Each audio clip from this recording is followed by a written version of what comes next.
This is VCedia, the source for inclusive, actionable dialogue on funding and creating a better world. If you're building the future, you're in the right place. I'm your host, Skylar Cole. Before we start the show, I'd like to share that if you're listening to the audio podcast, we're also on YouTube. You can watch this episode there, as well as check out video exclusive content. If you're already watching from YouTube, thank you. Today, I'm so excited to talk with Lia Camargo. Lia is a bilingual project manager and translator with experience supporting the global expansion of early stage startups. She graduated from Wellesley College with a BA in Women's and Gender Studies. At the Cambridge Innovation Center, she facilitated R&D collaboration between Boston-based startups and multinational corporations, focusing on biotechnological innovation. Lia is passionate about making emerging FemTech products and services available to users in Japan, and currently supports Tokyo and Singapore-based startup Fermata Inc. as Global Business Manager. This is a really fun and informative conversation. I know you'll enjoy. Okay, great. Well, hello, Lia. How are you today? I'm doing pretty well. How are you? Good. Well, I'm so happy to have you on today. Thanks so much. I'm excited. I am always excited when women start new ventures and figure out ways to connect people in different industries, doing different things. So Yeah. thanks so much for thinking of me. Yeah, well, that's what we're all about, so I really appreciate it.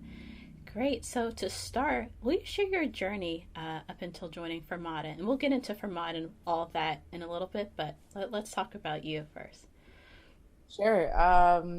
Where do I start? I guess saying that I was born here, raised here in Tokyo is probably a good start. I spent my entire life in Japan, specifically in Tokyo, for all of my childhood. And then for college, I ended up going to Boston, outside of Boston, actually. I went to Wellesley College in Massachusetts.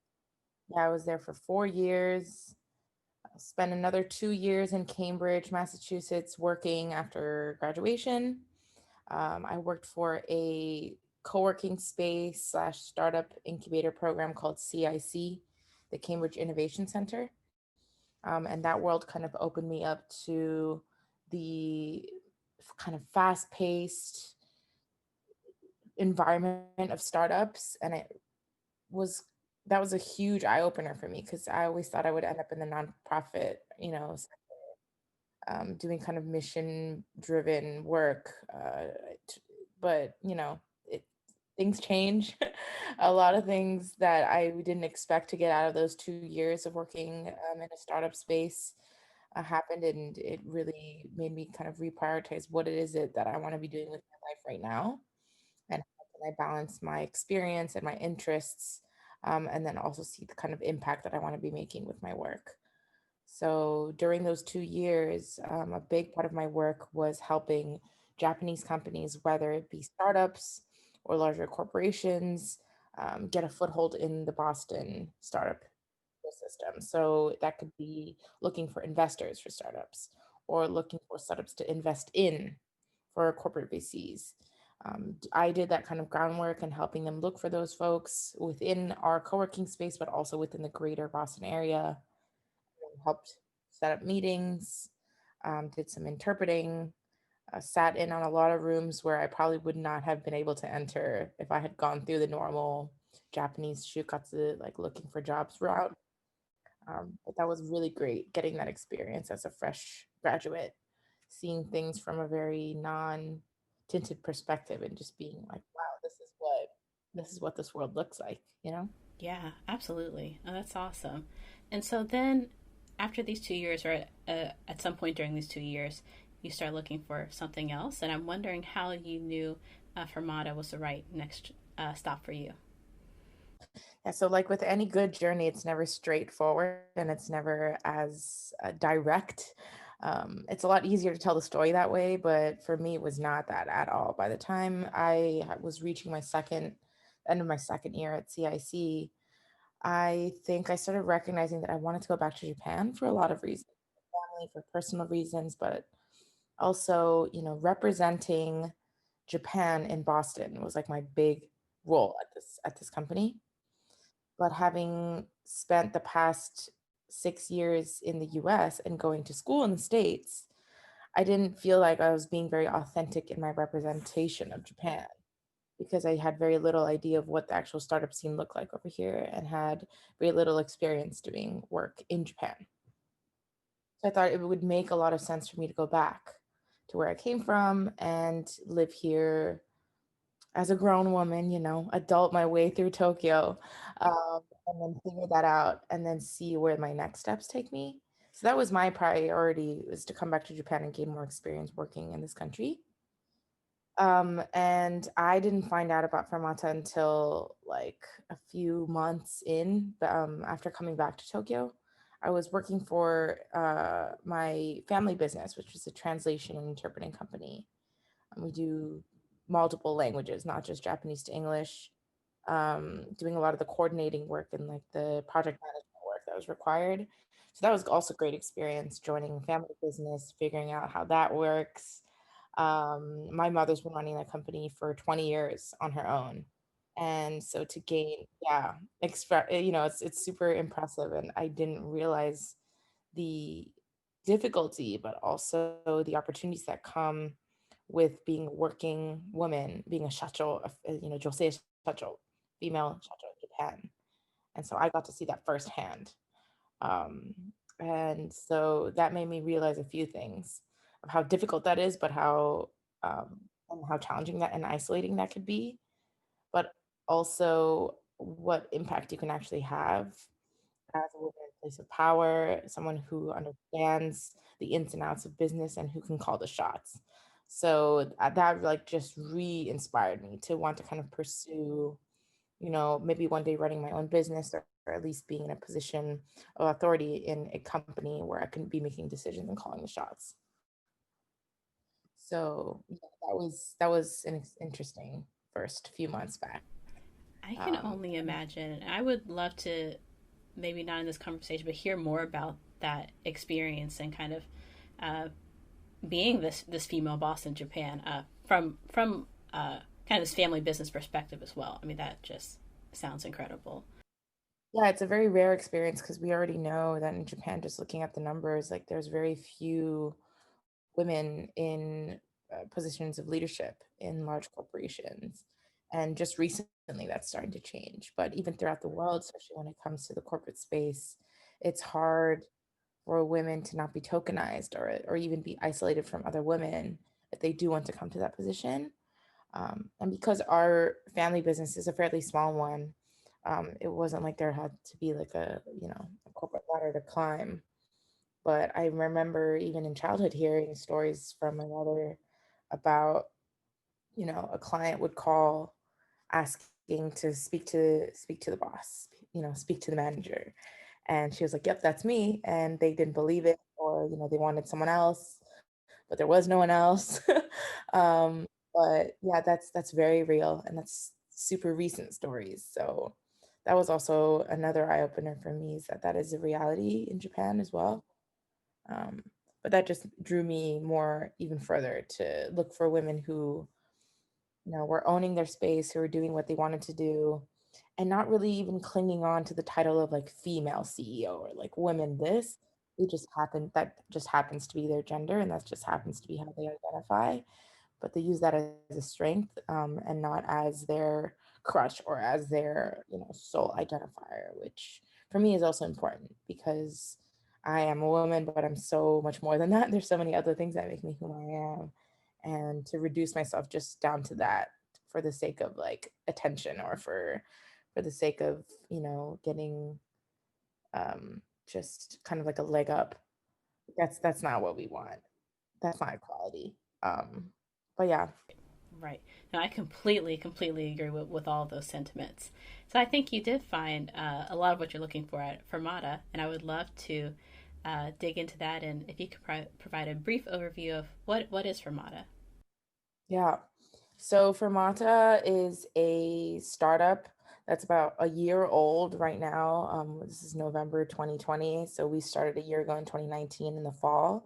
And this is a company that was founded by Amina Sugimoto and Hiroko Nakamura. They're two co-founders of the company.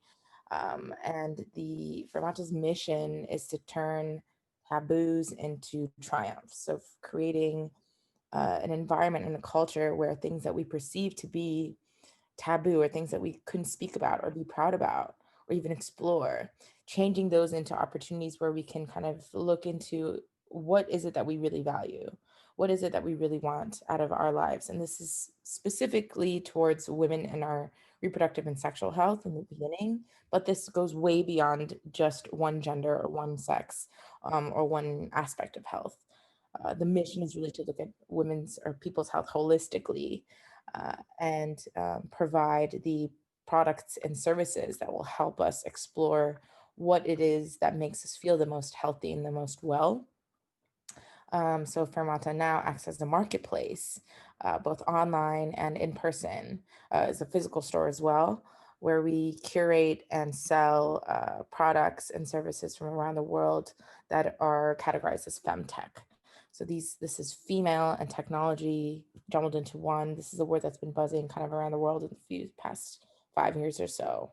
But any technology, any device, any app, let's say, that helps women track their health better, improve their well-being, look for new ways to take care of themselves. That's what we consider FemTech to be.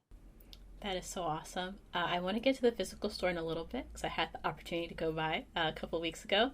But before we talk more about Fermata, I'd love to kind of get a feel of what does femtech necessarily mean in the Japanese context, or what is the, I guess, status of understanding and sentiments with femtech right now?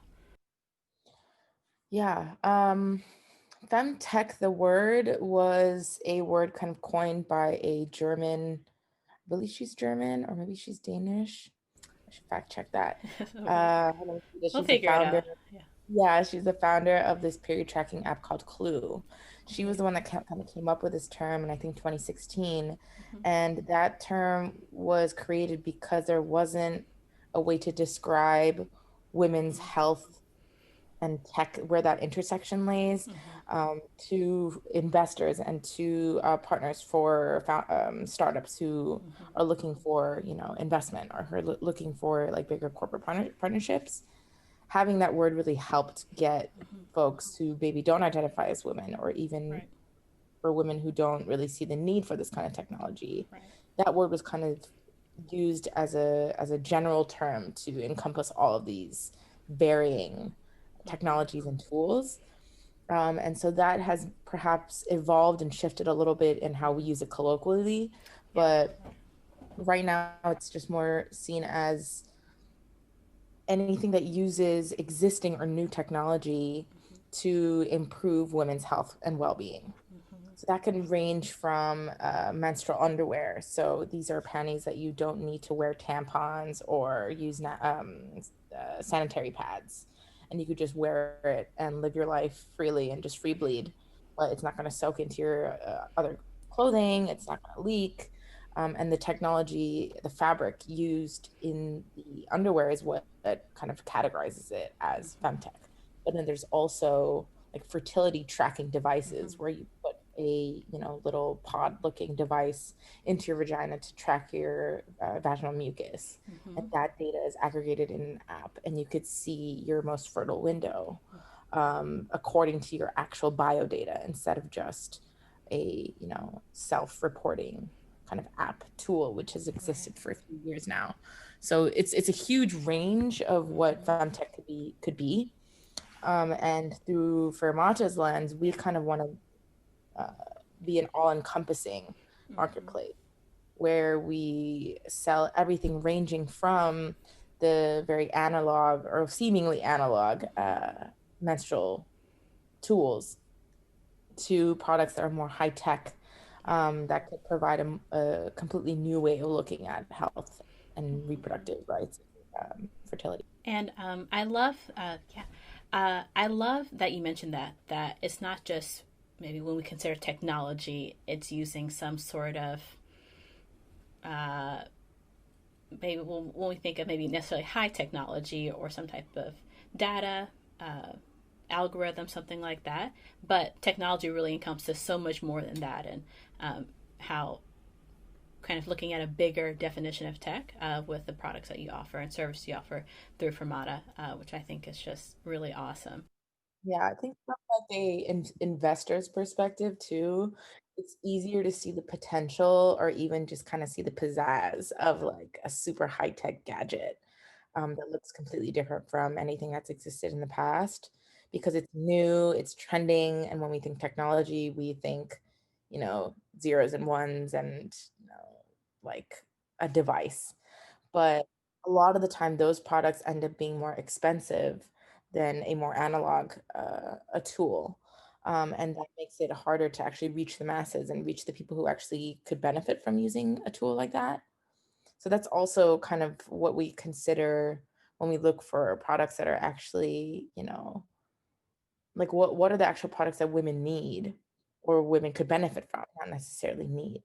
And by broadening that scope and including all types of different products, that makes it easier for women to see this word of femtech that they've never heard of before, and think that, oh, this is actually applicable to me in my life. This isn't completely out of reach. This isn't something for just a very small group of people. This is actually something that more people can actually benefit from knowing more about. And that's kind of the goal. Absolutely. So I would love for you to talk more about kind of Fermata's role as a marketplace and kind of being a wholesaler, and then talk about kind of in addition to just providing products and not just providing products, but in addition to providing products, kind of how Fermata is working to change the dialogue and like you said, turn taboo into triumph in addition to the products and services. Yeah, for sure. So the original idea of this company, I think the two co-founders were talking about creating their own product, coming up with something completely new, and even investing in products that were being developed in the Japanese and Asian startup ecosystem that were specifically towards women, geared towards women. But what they found was that the products and services available in Asia, let alone Japan, are very, very limited. And a lot of the innovation that seems to be happening in the FemTech space is coming out of Europe, it's coming out of the US. And those products are not making their way to Japan. And so the kind of pivoted what their initial focus was going to be, not developing a brand new product, but let's bring the existing tools that people haven't been able to reach in Japan, bring that and make that available in the Japanese market and see what the feedback is. Like, what do Japanese women actually benefit from? What are they looking for? Standards of product quality is different in different countries as well. And I'm sure for folks living in Japan, they know that the type of packaging that's used in Japan looks completely different. The customer service standards are completely different. And so those kinds of things come into play for a product to do well in Japan as well, of course. So Fermata's role really now is to bring those products that are available or that have been available recently in other countries, and then make them available here in Japan. And so that requires a lot of jumping through regulatory hoops, making sure that the right labels are on the products, making sure that they adhere to like medical regulations, because a lot of these products do get categorized as medical devices. And so it's that process of not just purchasing the product and then reselling it to a customer. It's making sure that it's actually sellable, and that it'll actually do well, and that it's actually localized to meet Japanese standards. And then beyond that, not just making the products available on the market, we have to go, as you mentioned, doing this kind of market education, making sure that people actually know about these tools, what's available, and then also thinking that this is actually worthy of investment. So, the menstrual products are really easy examples. Like the menstrual cup, for example, has been around for decades. This is not a new product, right? And in a lot of European countries, this tool has been used by women for a very long time. And it's nothing new. You bring a menstrual cup to France, and if you call it FemTech, they'll probably scoff and be like, of course we know about this. Why is this tech? This is not new. But then you bring the same product to Japan, and a lot of the women that I've spoken to, they've maybe heard of a Gate cup, they've heard the word before, but they've never actually seen the product in person, or they've never even considered using that for themselves because they've never even used a tampon before. So jumping to a silicone cup just seems like way too big of a leap. But learning about the the side effects of using different products, figuring out what's actually right for your body, and not just selecting the one choice that's been placed in front of you your whole life, but actually exploring what's out there and then making an educated choice. That's really important, and I think we can only do that when it seems like the products are actually within reach. If it just seems like it's available somewhere else, but not for me and where I am right now in my language within my budget, then like why even bring it up, because it's just a fantasy world that you're talking about. But if you go to a store, whether it's physical or online, and it's actually there, and you could see for yourself what the benefits are and read customer reviews in your own language, that really changes your mindset of like what is actually capable and what is actually possible for you. And so I think that's what we've been able to do as Fermata in Japan. So I would love for you to talk more about kind of the use of language to discuss these ideas in Japanese, as well as just what it takes to kind of get people comfortable and get women or female identifying individuals comfortable in this context. Yeah, language is really important. We discuss this a lot internally as a team as well. But I don't think there's one right answer, especially because language is always evolving, it's always changing. And this is the same for any type of language. It's not, just Japanese or English. Whether it's written language, how that differs from spoken language. And when it comes to topics that are very sensitive and personal, it's even more important to be focused on the type of wording you use. But it's also, I've found that less than the words itself, it's more of the tone and the approach and the attitude that you bring with talking about these subjects. So, for Mata, as I mentioned, we both have an online as well as a physical, like a brick and mortar store. And this store is located in Roppongi no Gizaka area in Tokyo. But I have the opportunity to kind of stand at the store and speak to the customers who come. And some of the customers they walk in without really knowing what the store is about. And then they see the products that are lined up, and, they pick up a vibrator. And the vibrator is made by a American company that really focused on uh, using user feedback into their prototyping process and making sure that this was a product that women actually want to use, and want to have in their rooms and want to actually be proud of owning. And, telling that kind of background story of how the product was made, it makes it easier to talk about the product itself rather than starting off with this is to stimulate your clitoris, because that's just way too straightforward. Of course, that is what the product does, and what its intended usage is. To start off with that straight off the bat, with someone that you've never spoken to before about a subject that you may never have talked about out loud before, that's a big hurdle to jump, and it's too much to ask for a customer to do. So what we try to do is, start from a space that's comfortable, and that really does differ depending on the person, but starting from the brand story and like the founders story of how they got to developing this in the first place, that's really useful.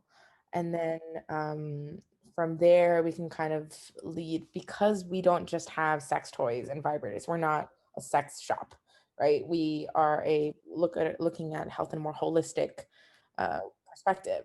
And so we can jump from, sexual wellness topics to menstrual products to, fertility solutions, all within one conversation, because all of the products are kind of lined up, within a couple feet of each other. So that makes it easier to kind of read the customer's vibe and be like, okay, what are they actually interested in? What are they comfortable talking about? And have them ask questions as well.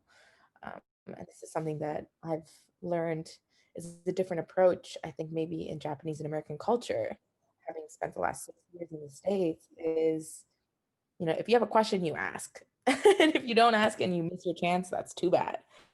Because the other person will probably just keep talking.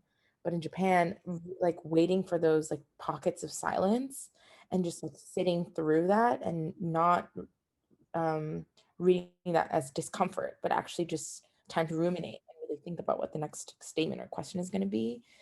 That kind of patience and appreciation for moments of silence. I don't think I really experienced that during my time in Boston, during my time at a liberal arts college, at a women's college, where people were always talking over each other. So that's been a great new experience that I've had personally, doing more of the customer facing work in Japan. Hey everyone, I want to take a moment to thank you for listening to VCedia. I'm excited to connect with others hungry to build a better future. If you share the vision, I'd love to hear from you. For guest and partnership inquiries, send an email to hello@vcedia.com or DM on Twitter at @the_VCedia. Now back to our conversation. As someone who has gone to the store, I can attest to just really how much of a comfortable experience it is, and really starting from, in this context, a physical, comfortable setting. I walked in, it's bright, it's beautiful, the products are beautiful. It doesn't feel like this is a place I need to keep secret. I can be myself. It's actually like a party. The music is playing. I had a fantastic time being there. And you're right. Thank you so much. That's the hope, is that you'd want to tell people about the store and come again with your friends, with your partner, even with your family. Like, that's the whole intention. Yeah. Yeah, no, I completely agree, and it definitely does provide that sentiment. It's a great place to learn, be comfortable, get some great stuff. And quick note, for anyone who's looking at the video podcast version, you'll be seeing clips from the store. You can get a little taste of what it looks like. And if you're listening to the audio podcast version, I highly recommend you also check us out on YouTube. You don't want to miss it. But absolutely. And as far as the physical location, I'm wondering, who is the typical customer that comes into the store, and is that different than the customer that shops online? Yeah, it's really been a journey for the past 6 months since we launched the online store, and the past 4 months or so, or 3 months or so, that we've launched the physical store. We've seen the different demographics, but I think the demographics also speak to the different experience that you can have. So the physical store, which is called Newsstand Tokyo, it's a collaborative store that's kind of co-produced with WTFC, which is a production company, a creative company that's their office is actually based in the same building. And Fermata, which is us, we kind of curate the femtech focused products that we have at the store. So because there's two companies with very different intentions and focuses that are working on this one store, the product lineup isn't just women's wellness. That's just one section of the entire store. And so the other products there range from clothing to stationery to kitchenware, to toys for kids. Like, so it's all over the place, right? And so the concept of the store is a convenience store of the future. Things that we don't think are normal now to have at a convenience store. Um, all the products there, we hope, or we think that these could be the possible norms in the future. And so it makes a lot of sense to have a lot of the femtech products that Vermonta curates in the physical store as well. So the customers that come by, there are folks who work in the area in Roppongi no Izaka. Their offices are there, either that or they live there. So they're residents of the Minatoku area. And so they kind of walk by and they see that there's this very sleek new space. They walk in and they kind of check out the products, and then it just happens to be that there are women's wellness kind of focused products there as well. And so I would say, in terms of diversity of demographics, the Newsstand Tokyo tops the fermata store, for sure. But the number of people who actually visit our online store are much more significant, of course, because it's a lot more accessible because it is online. I would say that the types of products that are sold that sell well, they differ a little bit. The just overall, the really popular products right now are the menstrual underwear, period panties that we have 5 different brands right now, and we're about to onboard a couple more. But that seems to be a really easy way into femtech for a lot of women. This is not just young women who are experiencing their periods for the first time. Like there's folks who buy the product for their daughters, right? But then there's also people who are in their 30s and 40s who have been using tampons and pads for the past 2 decades. And now they're like, you know what? Let me try something new. I didn't even know there were other options out there. So it's a range of folks who are kind of exploring new possibilities for the first time, or even just being confronted with the possibility of new products for the first time. Yeah. And then I think either way, the sexual wellness toys seem to sell a little bit better online, probably because it's still difficult to walk into a store and make a decision to buy something that's so personal. And especially when it comes to the toys that you need, or not, you don't need to, but you could use with a partner. That conversation with your partner is really important first, before you just introduce a toy into the bedroom. So that's probably better done in your own time. And so the purchase actually ends up happening on the online store. But the lineups look pretty similar, both online and physical. So we hope to kind of lower that barrier. It's like, even if you don't live in Tokyo, even if you can't come to the physical store, you could still access the products by going to our online store. And something I'm wondering as well, with the kind of variety of products and services, what is necessarily, in addition to the just getting educated in these products, what's necessarily the willingness to pay for some of these products? Just given that in Japan the healthcare system is very different than it is, say, in the U.S., and there are solutions, or there will maybe a solution to an issue, but it may not necessarily be the best solution. But it also have a decent price tag. So I'm wondering, what is the customer experience or feedback you've received on that aspect? Yeah, I think this is a question that I'll be able to answer it a lot better when we have a uh, wider lineup of products that are a little bit more expensive or a little bit more high tech. Because, like you mentioned, the healthcare systems look very different from Japan and the countries that some of these products were actually made for or made in. Um, it's it's based off of a different need. So, for example, there is a device that you put on pregnant people can put on their stomach, and they can track contractions and see when their next contraction is going to come on through an app. And this product was made in the US. And so what I've imagined is the difficulty of accessing healthcare, accessing hospitals, the huge cost of calling an ambulance, for example. Maybe the distance between your home and the hospital is really far. Those aren't just the US specific issues. Of course, we have some of that in Japan as well. But knowing that that's kind of the background for the setting and the context for where this product was made gives us a better idea of how similarly or differently we need to approach it in Japan.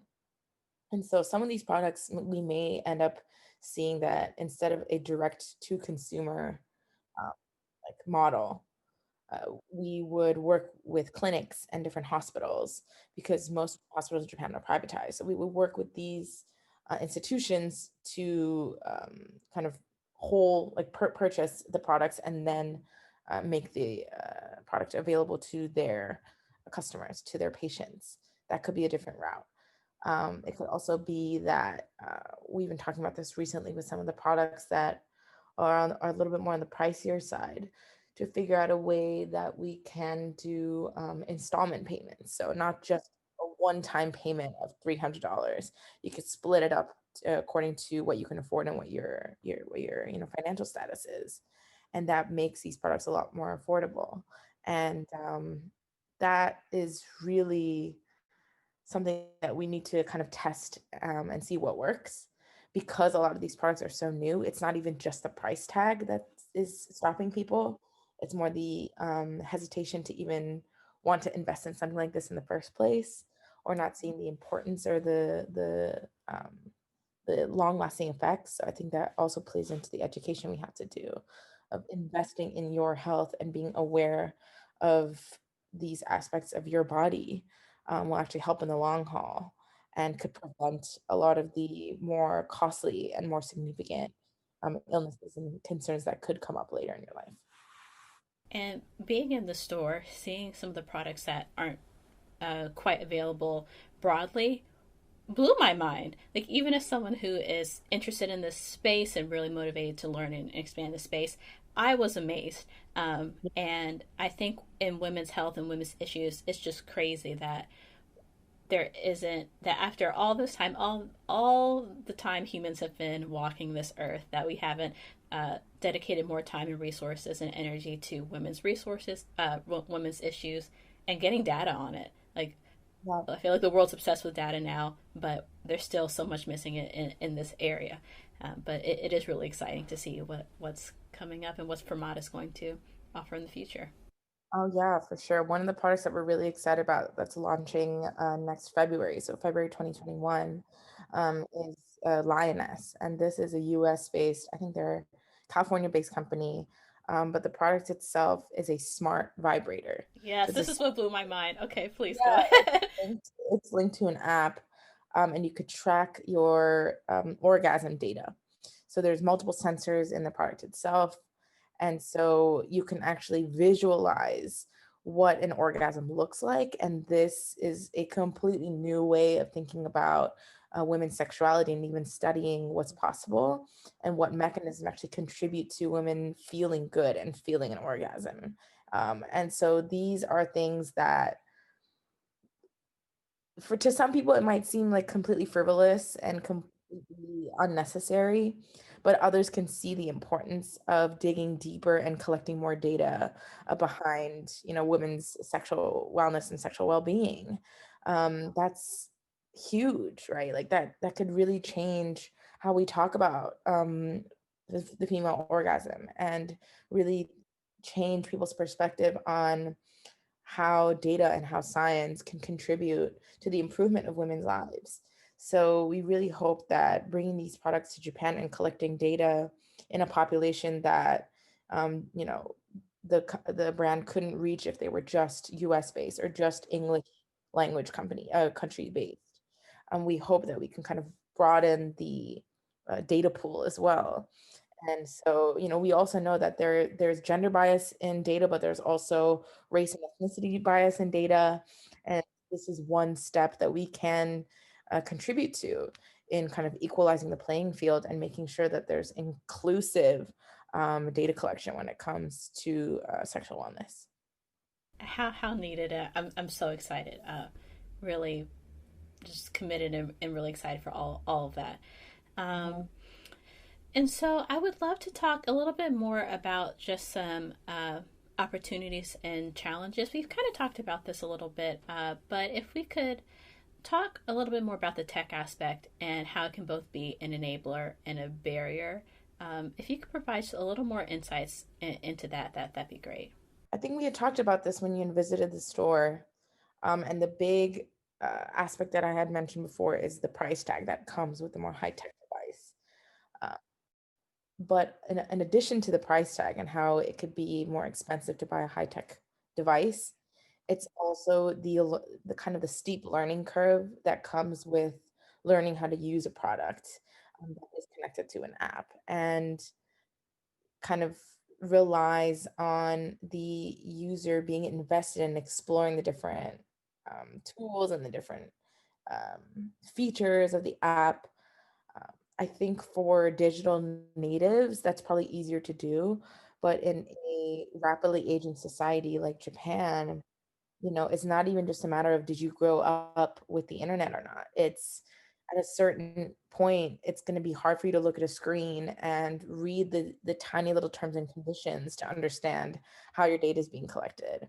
Or the user might not even know that there are dangers to just exposing your personal data on a platform that you have zero control over. So like these are things that really require like the consumer education to happen simultaneously with like the expansion of choices in the marketplace.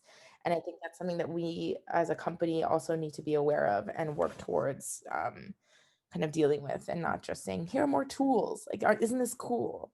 A good way to start and kind of get people's interest.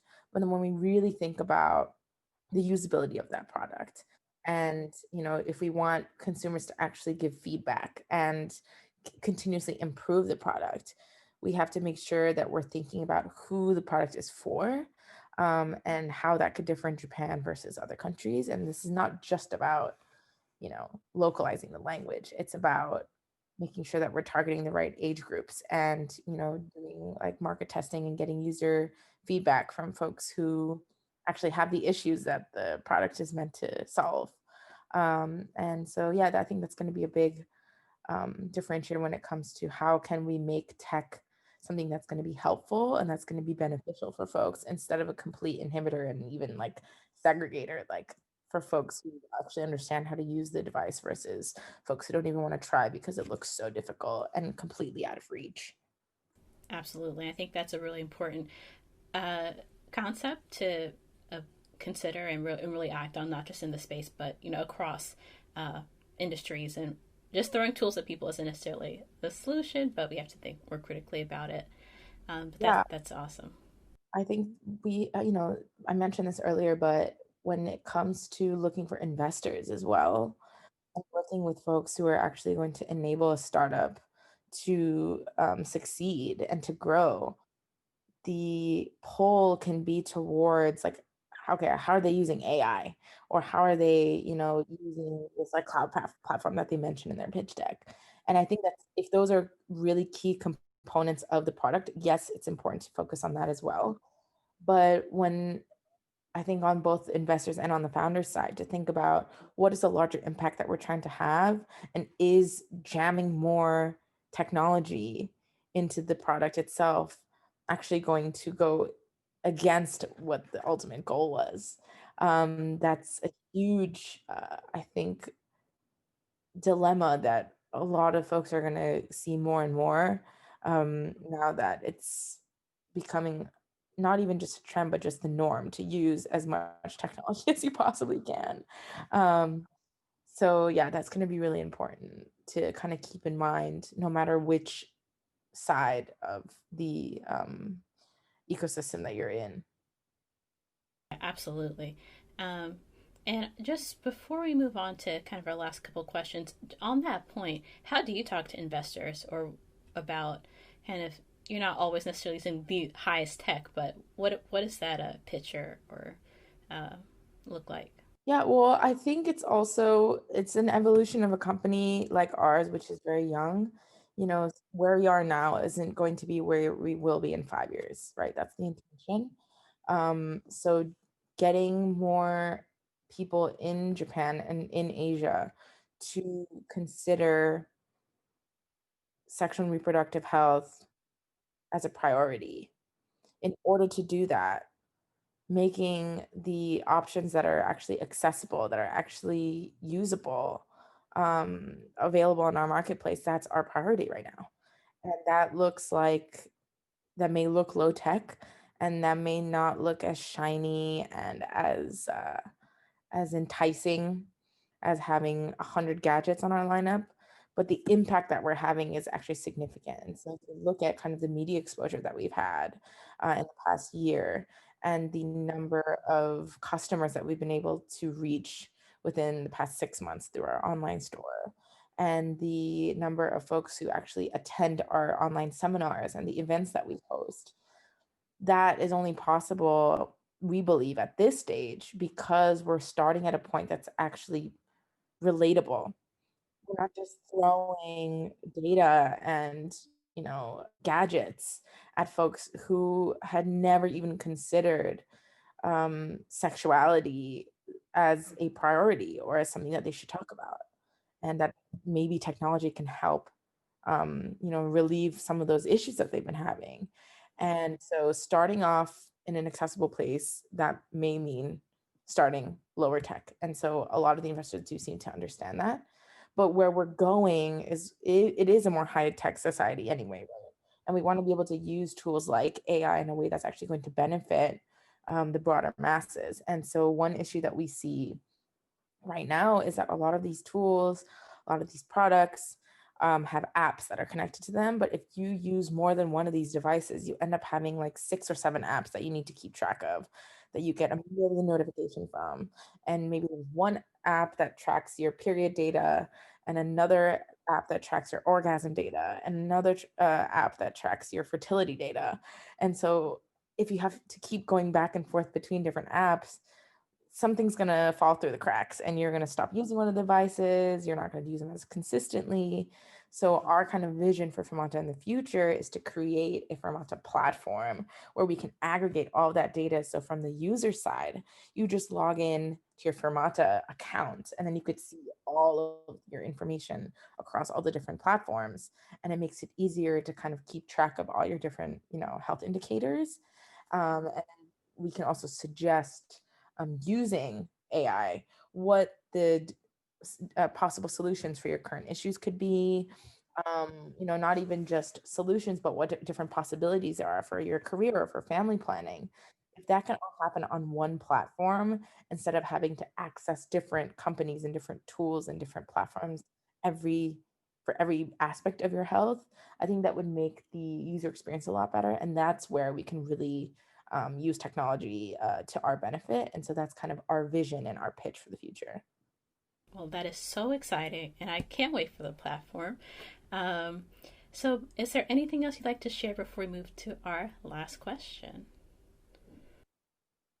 Um, I would say, maybe this is closer to like a closing statement, but like the journey that we as individuals have in discovering what our definition for wellness is and what health means, that is so different depending on the person. What is healthy for me is not what's healthy for you. We all have different bodies, we all have different needs, we have different backgrounds, we have different traumas, we have different things that excite us and give us pleasure. And so discovering that for ourselves is kind of the goal, not even just, as a company, but I think that's what should be our goal in life. And so that journey is going to look really, really different for everyone. And so I think it's good to look at what other people are using, what tools people are accessing, and what people are buying. And that's great. But that doesn't mean that that's necessarily the right choice for you. But it's hard to make the right choice for yourself without knowing what's out there and only seeing the very limited options that are placed right in front of you isn't going to necessarily give you the best options for your own health. So to look as broad and as far and wide as possible is going to be the best way that not just women, but any, gender identifying person is going to figure out how to live their best, healthiest life. So that would be the suggestion, not even just for the users of, femtech products, but just anyone. Figure out your own health journey in a way that works for you, and bring in technology into your life in a level that's comfortable to you, and don't force anything new. If it feels like it needs to be forced, then it's probably not right. Absolutely. I think we can all really take that to heart and be cognizant and keep that a priority despite all the ways we're pulled in life. So thank you so much for sharing that. So now we've come to the part of our show, Geek Out, where guests get a couple minutes to share something they geek or nerd out about that's completely separate from your work and professional duties. Uh, could be stamp collecting, whatever it happens to be. So if you would, Leah, geek out. Oh man, I wish I could have been a bit prepared for this one. That's a great question. What's out about? Yeah, think There's, about it. yeah, I would say, oh, this is such a good question, because there's like so many things that I can think of, but at the same time, I want to make sure that I'm like, That's how you I am know, too. Yeah. so one that comes to mind, because we did a similar exercise within our company. We did like an icebreaker with our team. Like, what's like what your geek, like what do you geek out about? And my answer then was hip hop music and culture. And this is something that I didn't realize that I was so into until I took a course in college. It was an American Studies course about the history of hip hop in America and how that has really influenced the greater American culture. And that got me obsessed. Like, I read so many books. I listened to so much music, just ranging from like gangster rap to kind of the jazz and hip hop fusion that exists out there. And that really made me realize that, like, in order to change culture, you don't necessarily go out saying, I'm going to change the world or I'm going to change society. Like, that's not the intention that, like Rakim had when he was like starting off, like that wasn't the intention, but that was the impact. And I think about that a lot, even in my work now, is what is my intention is to create something that is going to, make an impact in one individual's life, and that's okay. And then that will kind of ripple out into a bigger societal effect. That's great.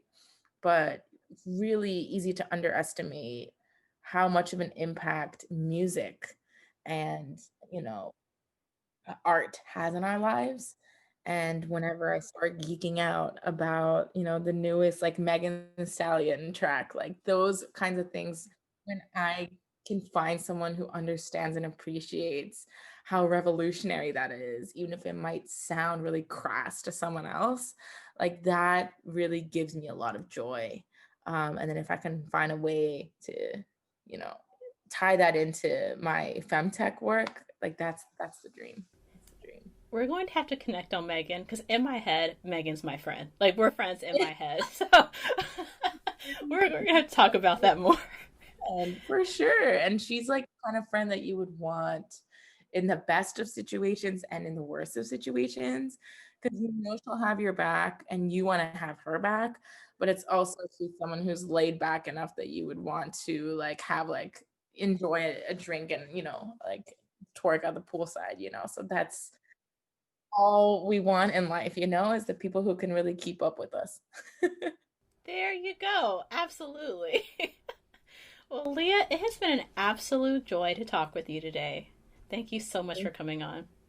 I really appreciated this time to kind of reflect even on my own career, but also really think about what the impact of femtech can actually have, and hope that the folks who are listening, even if you don't identify as a woman, even if you don't, even have remote interest in purchasing these products, kind of think about what's possible and what are some biases or even kind of preconceived notions you had about sexuality, about reproductive health, that maybe you can even reconsider by exploring the devices that are out there. So yeah, thank you so much, Skylar, for this opportunity. And thank you everyone for listening. Thank you for listening to this episode. You can subscribe on your podcast platform of choice and check us out on YouTube. If you're interested in being featured or know someone who should, send us an email at hello@VCedia.com. Also, connect with us on Twitter and Instagram at @the_VCedia for more from our guests, VCedia, and the future of inclusive investment and innovation ecosystems. You can also follow me on Twitter @SkylarCole. Until next time.